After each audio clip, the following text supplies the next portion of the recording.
네, 저희가 여호수아의 말씀을 수요일마다 살펴보고 있는 중에 오늘 13장을 살펴보도록 하겠습니다.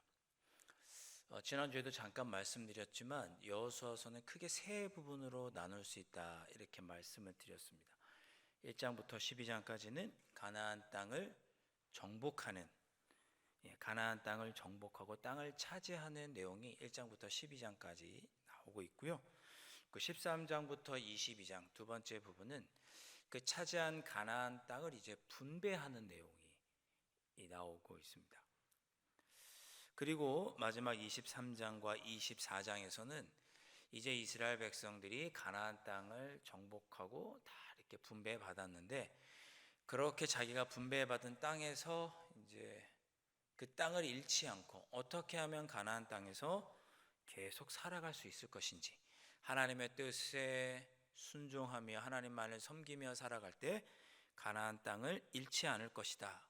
그러니 하나님만 믿고 섬기자라고 서로 언약을 맺는 내용이 22장과 23장과 24장에 나오고 있습니다. 기준은 땅이죠. 땅을 정복하고 땅을 분배하고 그리고 그 땅에서 계속 살아갈 수 있는 방법, 이렇게 세 가지로 우리가 구분해서 이사야서를 크게 나눠 보았습니다. 자, 오늘 말씀은 이제 13장이지 않습니까? 그럼 이제 두 번째 부분이 시작이 되는 거죠. 땅을 분배하기 시작하는 내용이 13장에서 시작됩니다. 자, 모든 전쟁이 끝났습니다. 전쟁이 다 끝났어요. 정복 전쟁은 다 끝났고 하나님께서 도와주셔서 가나안 땅 정복을 다 마쳤습니다. 하나님께서 약속해 주신 것이 다 성취된 것이죠. 정확히 말하면 다 성취된 것은 아직 아닙니다. 왜냐하면 땅을 이게 분배받아서 내가 그 땅을 이렇게 받아야지만 직접 하나님께서 땅을 주시겠다고 하셨던 약속이 성취되는 거죠. 13장부터 여호수아는 이스라엘 백성들에게 가나안 땅을 분배하기를 시작을 합니다. 자, 그런데 각 지파에게 가나안 땅을 이렇게 여호수아가 다 하나님의 뜻에 따라 이제 13장부터 나눠주는데 모든 지파에게 나누어 준 것은 아닌 것 같습니다. 오늘 읽었던 8절 말씀 바로 앞에 7절 말씀인데요. 여러분, 우리 화면을 보면서 한번 다 함께 읽어보겠습니다. 시작. 너는 이 땅을 9지파와 므낫세 반 지파에게 나누어 기업이 되게 하라 하셨더라. 아멘. 하나님께서 여호수아에게 명령을 하셨는데 이스라엘 12지파에게 다 땅을 나눠주라는 것이 아니고 9지파와 거기다 더해서 므낫세 절반 지파에게 땅을 나눠주라고 하나님께서 여호수아에게 명령을 하셨습니다. 이스라엘은 모두 12지파죠. 잘 알고 계신 거 12지파가 있고 이 12지파의 기원은 야곱의 12아들입니다. 야곱의 12아들이 결국에는 나중에 이스라엘 12지파가 되는데 조금 차이가 있습니다. 야곱의 12아들은 쭉 르우벤부터 베냐민까지 쭉 이어지는데 르우벤, 시므온, 레위, 유다, 단, 납달리, 갓, 아셀, 이사갈, 스불론, 요셉, 베냐민, 이렇게 야곱의 12아들이거든요. 근데 이스라엘 12지파는 여기서 레위 지파가 빠지고 그리고 요셉 지파가 빠지고 요셉의 두 아들이었던 에브라임과 므낫세가 들어갑니다. 이렇게 해서 12지파가 됩니다. 하나님께서 요셉에게는 축복하셔서 그의 자녀들이 한 지파씩 이룰 수 있도록 그렇게 해주셨습니다. 그래서 이스라엘 12지파가 땅을 다 이렇게 분배받는데 12지파여야 되는데 하나님께서 그 중에 9지파와 므낫세 반지파, 절반 지파만 가나안 땅을 정복한 후에 땅을 나눠주라고 말합니다. 그러면 정복한 가나안 땅을 기업으로 받지 못하는 지파는 어느 지파냐? 르우벤 지파, 갓 지파, 므낫세의 나머지 절반 지파가 됩니다. 오늘 읽었던 말씀에도 8절에도 나오죠. 르우벤 지파, 갓 지파, 므낫세 주의 절반 지파가 가나안 땅을 정복한 가나안 땅을 받지 못하게 되는데 그 두 지파 반을 뺀 나머지 9지파 더하기 므낫세 절반 지파에게 땅을 나눠주라 하나님께 명령하신 거죠. 그 이유가 있습니다. 왜냐하면 르우벤, 갓, 므낫세 절반 지파가 이미 가나안 땅을 정복하기 전에 요단 동편에서 땅을 이미 받았어요. 하나님께 이미 땅을 허락받았습니다. 그 세 지파를, 이미 땅을 받은 지파를 뺀 나머지 9지파와 절반 지파가 이제 가나안 요단 서쪽 정복한 가나안 땅을 분배받도록 명령하신 거죠. 가나안 땅을 이 세 지파 루벤, 갓, 므낫세 절반 지파가 얻지 못하는 이유는 방금 말씀드렸던 것처럼 이미 민수기 32장에서 이 세 지파가 요단 동편 땅을 달라고 모세에게 요구했기 때문입니다. 우리는 저 가나안 땅을 받지 않겠습니다. 여기 이 요단 동쪽에 있는, 요단강을 건너기 전에 이 요단 동편에 있는 땅들이 좋으니 여기를 차지할 수 있도록 해주십시오라고 모세에게 요청을 합니다. 당시 지도자였던 모세가 요단 동편 땅에서 살게 해달라고 하는 그들의 요청을 듣고 허락을 해준 거죠. 허락을 해줬습니다. 요단 동편 땅이 뭐가 좋길래 이 세 지파는 글로 가지 않았을까? 이 관련된 말씀이 민수기 32장에 나오는데 민수기 32장 1절을 보면 다음과 같은 요단 동편의 땅에 대한 평가가 나옵니다. 루벤 자손과 갓 자손은 심히 많은 가축대를 가졌더라. 그들이 야셀 땅과 길르앗 땅을 본즉 그곳은 목축할 만한 장소인지라 그랬습니다.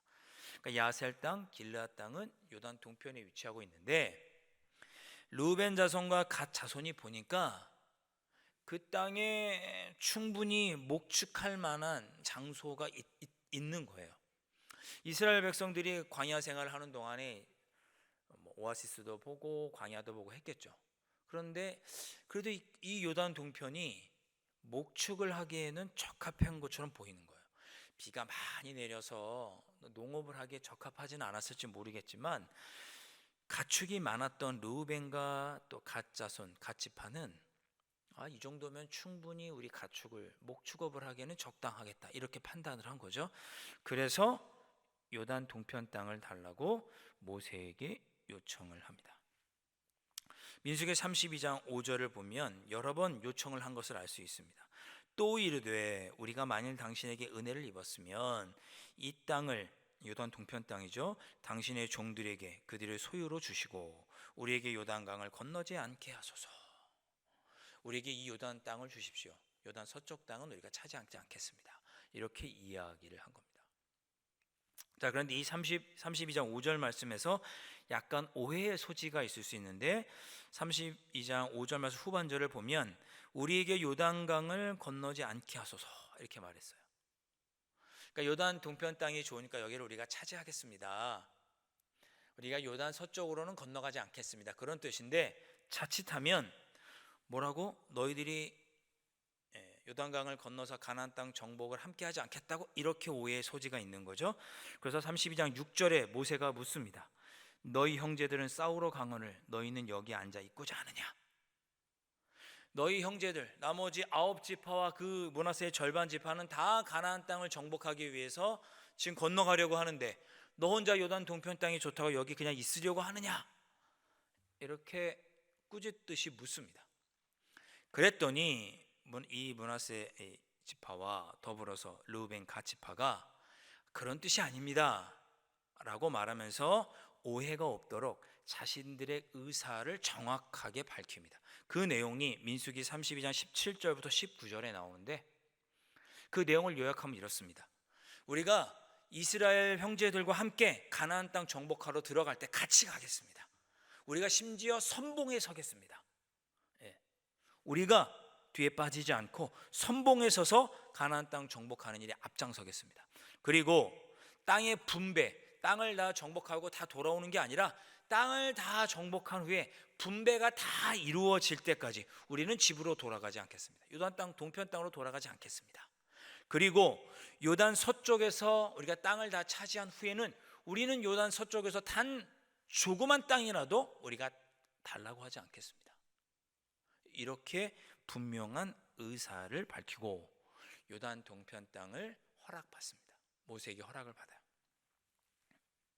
결국 이 세 지파는 저 위에 갈릴리 북쪽에서부터 사해 남쪽까지 요단강 동편 지역, 지금의 요르단 지역을 셋이 차례로 이렇게 분배받게 되고 가나안 땅, 정복했던 가나안 땅, 요단강 서쪽편, 지중해 쪽으로는 땅을 분배받지를 않게 됩니다.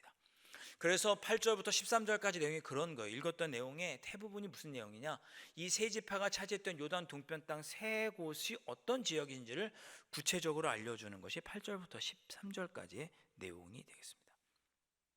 자, 여러분 한번 생각해 보시죠. 13장에서 여호수아가 이제 땅 분배를 시작하려고 하는데 12장까지는 가나안 땅을 정복했고 13장부터는 땅을 이제 분배하기 시작하려고 하는데, 왜 그런데 요단 서쪽 땅을 정복한 다음에 땅 분배를 시작하면서 여호수아는 먼저 요단 동편 땅을 먼저 언급했을까?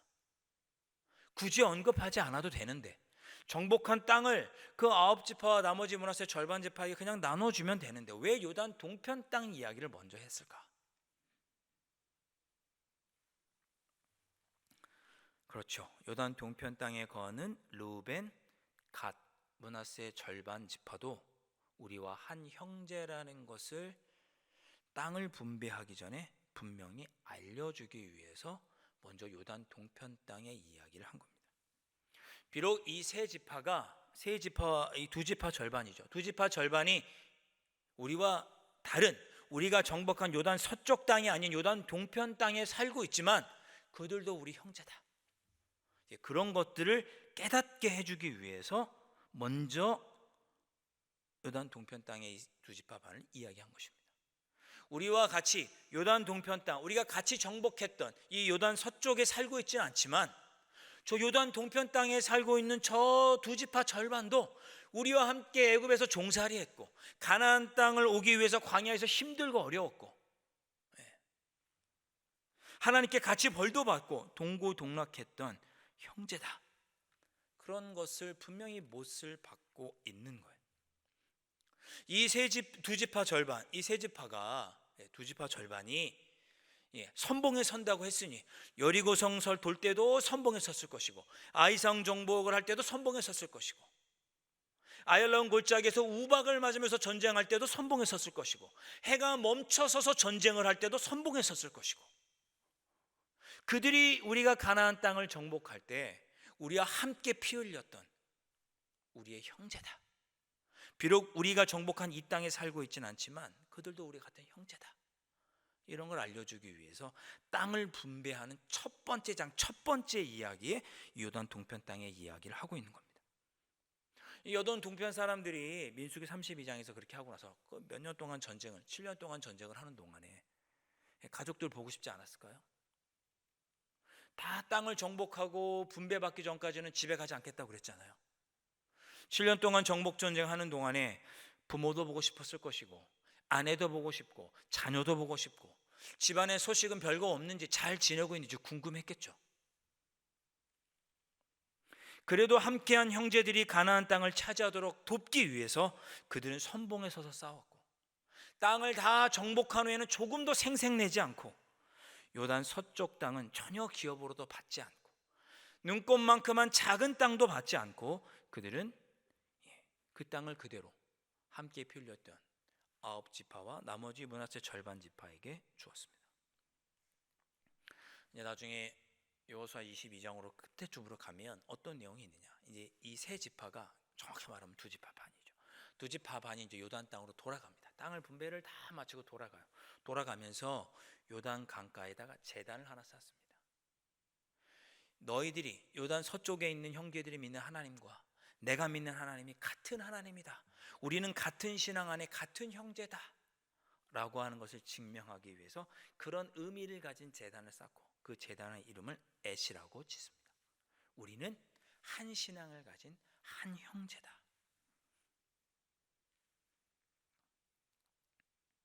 르우벤, 갓, 므낫세 절반 지파의 땅도 결국은 이스라엘의 영토가 된 거죠.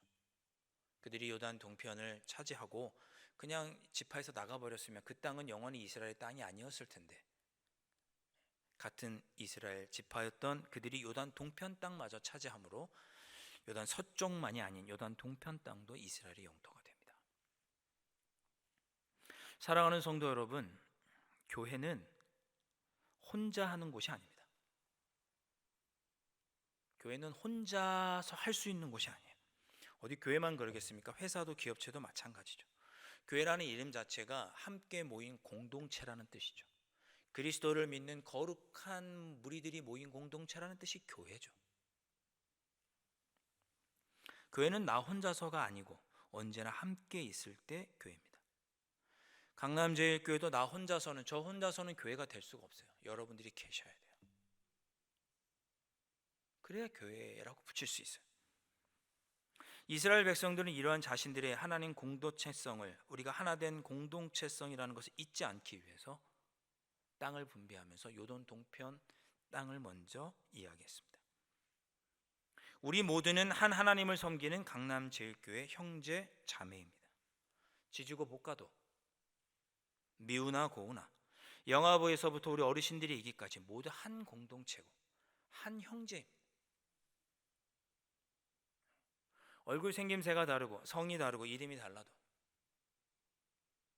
우리 모두는 다 한 강남제일교회 공동체입니다. 잊으시면 안 되겠죠. 그뿐만이 아니라 14절 말씀 보면 14절에서 오직 레위 지파에게는 여호수아가 기업으로 준 것이 없었으니 이는 그에게 말씀하신 것과 같이 이스라엘의 하나님 여호와께 드리는 화제물이 그들의 기업이 되었음이더라. 자, 이게 무슨 내용입니까? 레위 지파에게도 땅을 안 줬어요. 레위 지파에게도 땅을 안 줬어요. 왜냐하면 레위 지파는 하나님께 드리는 제사, 불태워 드리는 제사, 화제죠. 불을 태워서 드리는 제사, 그 제물이 모두 다 레위 지파의 몫이었기 때문에, 기업이었기 때문에 땅을 따로 주지 않았다라고 기억하고 있습니다. 이스라엘의 하나님 여호와께 드리는 화제물이 그들의 기업이 되었습니다. 레위 지파도 땅을 받지 못했다. 땅을 받지 못했으면 우리 같은 공동체가 아닌가요? 아니죠.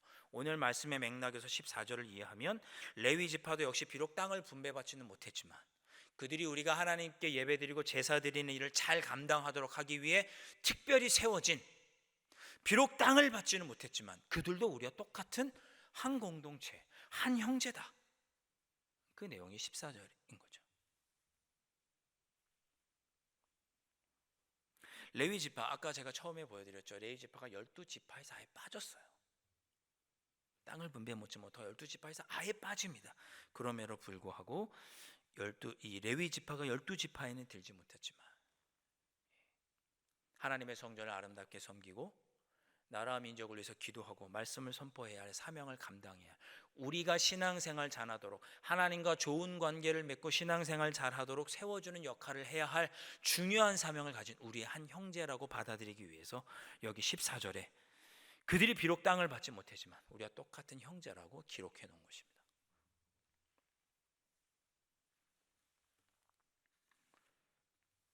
우리의 신앙생활을 돌아봅니다. 우리 모두가 한 공동체, 한 형제입니다. 여러분, 형제 자매라는 말을 좀 이렇게 거부감 가지실 필요가 없어요. 사도행전 우리가 새벽기도 때 읽어가는데 거기도 형제요 이렇게 부르더라고요. 우리 모두 한 공동체고 한 형제입니다. 여기에 모인 우리 주의 은총 받은 자여라. 주께서 이 자리에 함께 계심을 아노라. 비록 살고 있는 지역이 뿔뿔이 흩어져 있고 성남에도 계시고 용인에도 계시고 서울에도 계시고 자라온 신앙의 환경, 교단도 다 다르실 수 있죠. 모두 조금씩 다르고 살아온 삶의 터전, 고향도 다 다르고 직업도 다르고 모든 것이 서로 다르지만 그러나 우리는 강남제일교회에서 함께 하나님을 신앙생활하는 한 공동체입니다.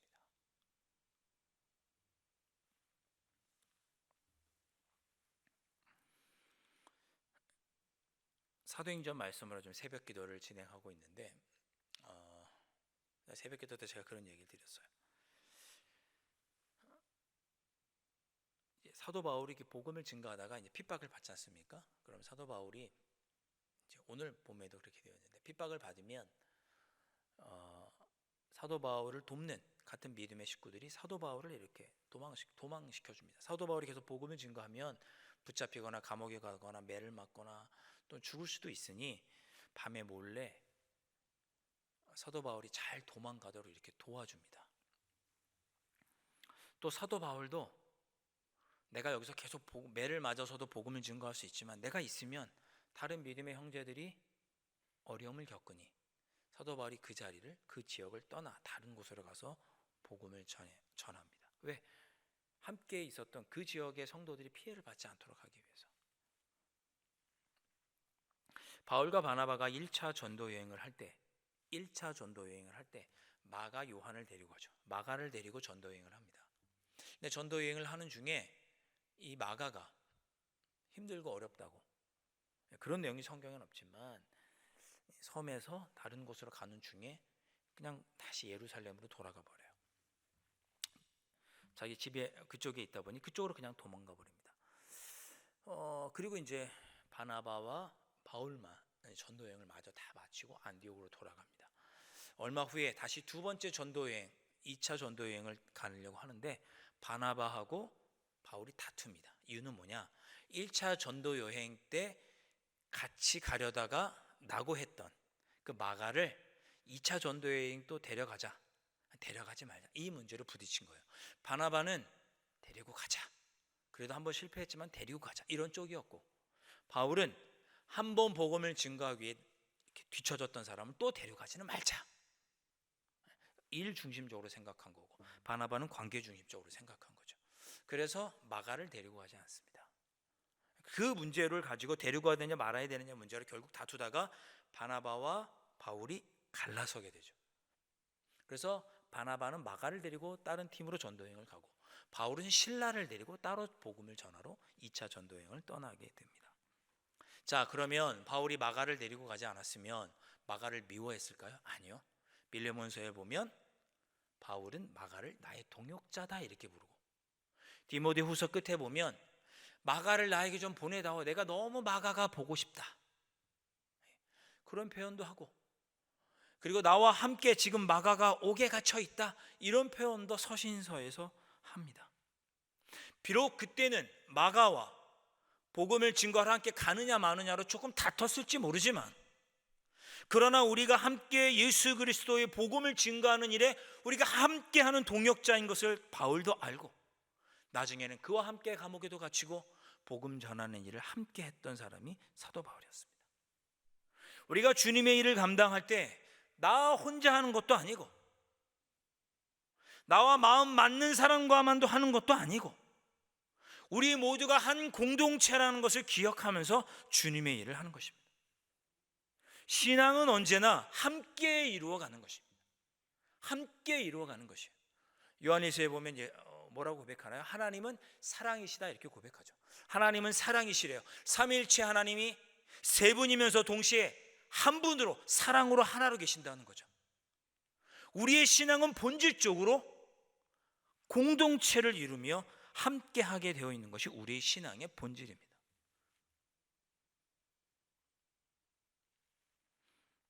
우리가 주님의 일을 감당할 때 우리는 혼자 할 수 없습니다. 우리 함께, 다 함께, 이 모양 저 모양으로 생각이 다르고 얼굴이 다르고 여러 가지가 달라도 서로 존중하고 이야기를 들어주고, 또 나도 이야기를 하고 그의 이야기를 존중해주고 들어주고 따뜻한 말로 위로하고 격려하면서 서로가 다른 생각, 서로가 다른 의견들을 조율해가고 함께 더불어서 주님의 일을 해가는 것이 교회입니다. 저도 저 혼자 독단적으로 하는 것이 아니고, 당회에서 의견을 함께 나누고, 여러분들과 재직해서 의견을 함께 나누고, 개인적인 자리에서도 여러분의 고견을 듣고, 우리가 또 서로를 향하여 그렇게 서로 이야기를 나누고 마음을 나누고, 왜? 우리 한 형제이니까, 강남제일교회 이름하여 우리가 하나이니까, 그것을 잊지 않고 주님의 몸된 교회를 섬겨가고 우리의 신앙생활도 함께 해야 합니다. 그런 모습을 우리가 오늘 여호수아 13장을 통해서 확인할 수 있습니다. 앞으로 우리가 더욱 신앙생활 할 때 활짝 웃으시면서, 활짝 웃으시면서 따뜻한 말, 위로의 말, 격려의 말, 상대방의 의견도 귀담아 들어주고, 또 상대방에게 따뜻한 말로 전하고, 서로 인격적으로 인정하고 격려하고 대화하고 존중하면서, 그렇게 주님의 몸된 교회 안에서 함께 주님의 일을 감당해 나가는 우리 모두가 될 수 있기를 주님의 이름으로 축복합니다. 함께 찬양 한 곡 같이 하겠습니다. 누군가 널 위해 기도하네. 교회는 나를 위해서만 기도하는 것이 아니고 너를 위해서도 기도하고, 또 우리가 한 모습으로 한 마음이 되어서 주님의 일을 이루어가는 것이 교회입니다. 오늘 이 찬양 우리 함께 하시면서 나 자신만이 아닌 당신을 위해서도 내가 내 마음을 열고 당신을 격려하고 위로하고 격려하면서 우리 한 마음으로 한 형제자매인 것을 확인하면서 우리 함께 신앙생활 잘 해봅시다. 이런 마음으로 우리 함께 찬양해 보도록 하겠습니다.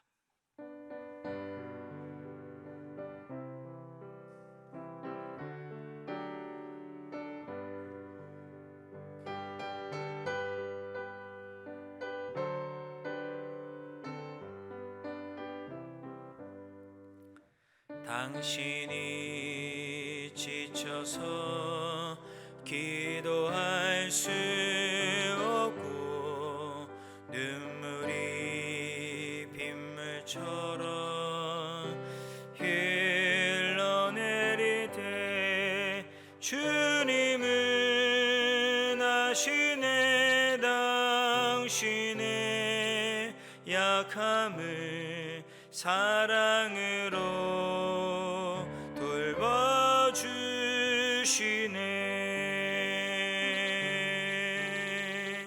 누군가 널 위하여 누군가 기도하네. 내가 홀로 외로워서 마음이 무너질 때 누군가 널 위해 기도하네. 1절로 다시 한번 찬양합니다. 당신이 지쳐서 기도할 수 없고 눈물이 빗물처럼 흘러내릴 때 주님은 아시네. 당신의 약함을 사랑으로 돌봐주시네.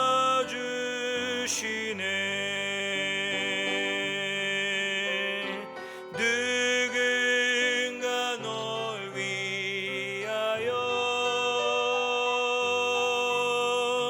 누군가 기도하네. 내가 홀로 외로워서 마음이 무너질 때 누군가 널 위해 기도하네. 당신이 외로이 홀로 남았을 때 당신은 누구에게 위로를 얻나. 주님은 아시네. 당신의 약함을 그대 홀로 잊지 못함을. 조용히 그대 위에 누군가 기도하네. 누군가 기도하네. 내가 홀로 마음이 무너질 때 누군가 널 위해 기도하네.